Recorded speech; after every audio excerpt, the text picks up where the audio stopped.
Tere kõigile! Mina olen Meelis Amazing Grace Tartu kogudusest.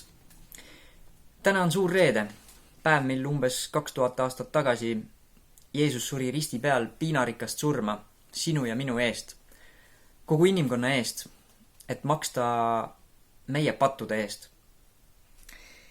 Me võime lugeda Johannese evangeeliumi peatükk 19 alates 17. salmist.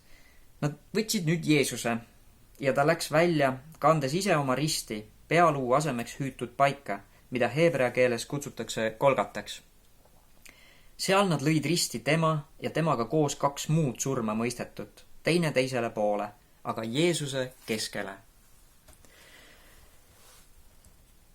Piltlikult öeldes oli täna see päev, kus sina, olles poes just hunniku väga kalleid nõusid ära lõhkunud ja üht-teist varastamiseks endale tasku pannud, müüjat räigelt solvanud ja püüdes nüüd sealt kauplusest väljuda, oleksid kohanud turvamehi, kes oleks öelnud, et sa pead selle kõige eest nüüd maksma, enne välja ei saa. Ja siis oleks tulnud Jeesus ja öelnud, et mina maksan selle kõik kinni, laske tal minna.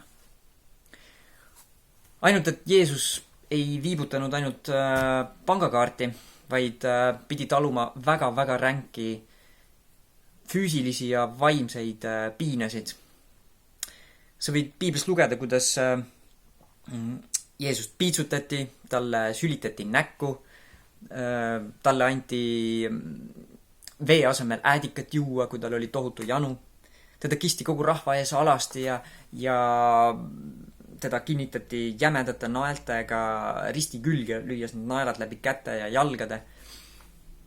See oli tohutu füüsiline piin ja tohutu vaimne vägivald, mida Jeesus pidi taluma selleks, et maksta selle patukoorma eest, mida meie inimestena olime ja jätkuvalt kokku keerame. Sest keegi meist pole patuta. Me võime vaid mõelda, kust jookseb meie piir, et kui paljuks meie oleksime valmis, kui palju meie oleksime nõus taluma kellegi teise heaks.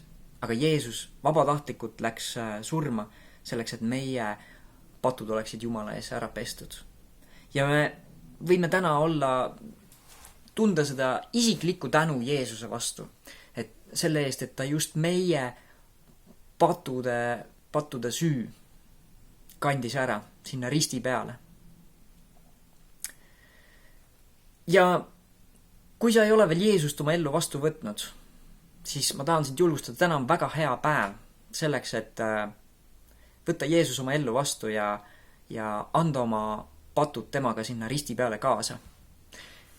Piiblis ka Luuka evangeeliumis me võime lugeda, kuidas seal 2 kurjategija vahel, kui Jeesus oli seal risti peal, siis üks kurjategijatest ka mõnitas, et sina oled ju ometi Messias, et päästa nüüd ära ennast ja meid siis siit, kui sa oled see, kes sa väidad end olevat. Teine kurjategija, aga saades aru, kes Jeesus tõeliselt on, ütleb, et karda ometi Jumalat, sest meie oleme oma karistuse ära teeninud, aga tema on täiesti süüta. Ja siis ta ütleb Jeesusele, Jeesus, mõtle minu peale, kui sa tuled oma kuningriiki. Ta parandab meelt viimasel hetkel ja Jeesus vastab talle, tõesti, ma ütlen sulle, juba täna oled sa koos minuga paradiisis. Kunagi ei ole liiga hilja võtta vastu Jeesus oma ellu, kahetseda oma pattu ja anda see patukoorem Jeesusega sinna risti peale kaasa ja saada sellest vabaks. Või värskendada oma varasemat usutõotust. Ma palvetan, Jeesus, tänu sulle selle eest, et sina olid nõus surema meie eest, selleks, et meie pattude süü oleks kinni makstud.